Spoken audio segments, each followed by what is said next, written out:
Okay, so when I buy comic books, I typically buy books that I know that I'll either like, or it's a series that I'm currently reading, so I know that I do like it. Obviously, I never really tend to buy books that are bad if I can help it. This is Ignited #1 by Mark Waid and Kwanzaro Sejefo. I had heard some things about this, but you know what? I had seen it at one of the comic book shops, the only comic book shop that had it, because the other ones didn't order it, and that was probably for the best, especially after reading it. Yeah, I'd heard some things about this one. So the overall premise for this seems to be that, at least for this first issue, school shooting has taken place. Kids return back to school after the shooting has occurred for the first time. And there are some that have gotten some powers, so they're ready to fight back against the right wing.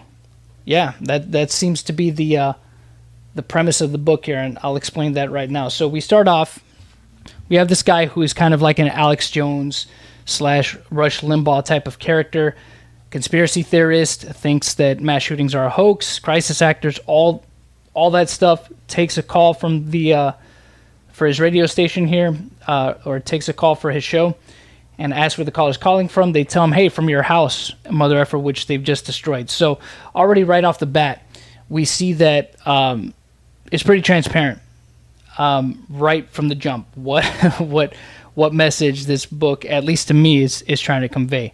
And that is, the best way to fight one extreme is with another. Yeah, there's no room for a conversation, no point in meeting in the middle. Yeah, let's just combat one extreme with another. So this girl, she's returning back to school after the mass shooting. She's having some flashbacks. Obviously, she's been traumatized by the experience, a little hesitant getting on the school bus, but goes to school.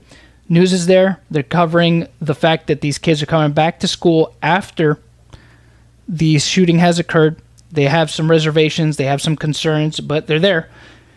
And the school is trying to do its best to kind of mitigate everything. So they're giving out free backpacks that are transparent so that people can't hide stuff in them, things like that.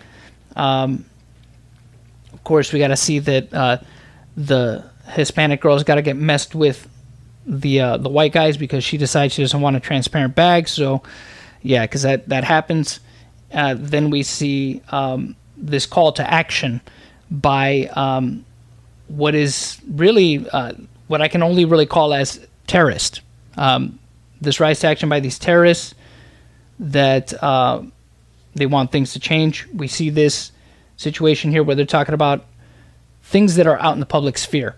The whole gun control debate is here. It's all on these pages here. The whole some of the ideas that have come up, maybe arming teachers, things like that. That's all brought up here. Oh, that's a bad idea, because what if the white teacher gets mad at the black student and decides to shoot him? What if the black teacher has a gun and the cops show up and they're just going to shoot him? And it's just it's bad. It's just bad stuff. This is to me just really all propaganda. But let me just go on ahead here and just talk about what the overall plot of this first one is. So what ends up happening is that one of the kids that goes to the school, his parents decide to take matters into their own hands, and they decide to arm up, make this little militia.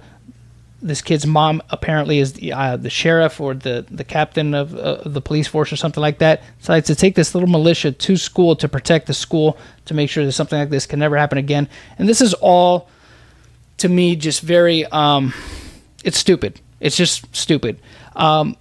This idea that parents would form up a little militia, walk to school with their brandishing their guns and firearms in order to protect the school from a threat, and freak out the students, because now they think, oh, it's mass shooters coming into school, so everybody's freaking out, not knowing what the heck's going on.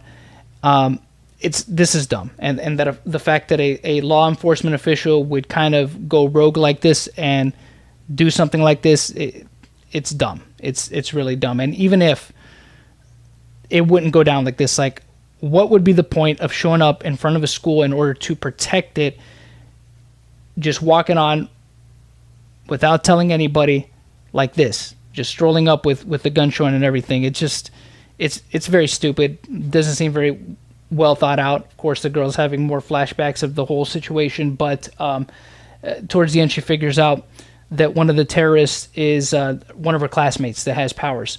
So the biggest problem I have overall with this book is how disingenuous it is and how intellectually dishonest it is.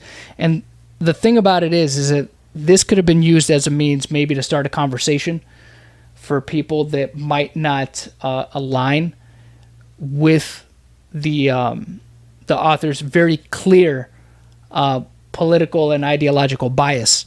It could have been an opportunity, but it's not. It's just, I think it's depreciative. I think it's intellectually dishonest. It's disingenuous. It's also just, it's gross. To me, this reads like a pamphlet for Antifa, because it kind of reaffirms that ideology that, hey, the best way to handle one extreme is with another, instead of just having a conversation. A call to violence seems to be the best way, instead of just meeting somebody in the middle and having a conversation about it. So gross and just bad, just really, really bad. Obviously, I won't be picking up the next issue of it, and I look forward to this book's eventual demise. Anyways, let me know what you guys think in the comment section below. Until next time, you all take care, and yeah, the hunt continues, of course.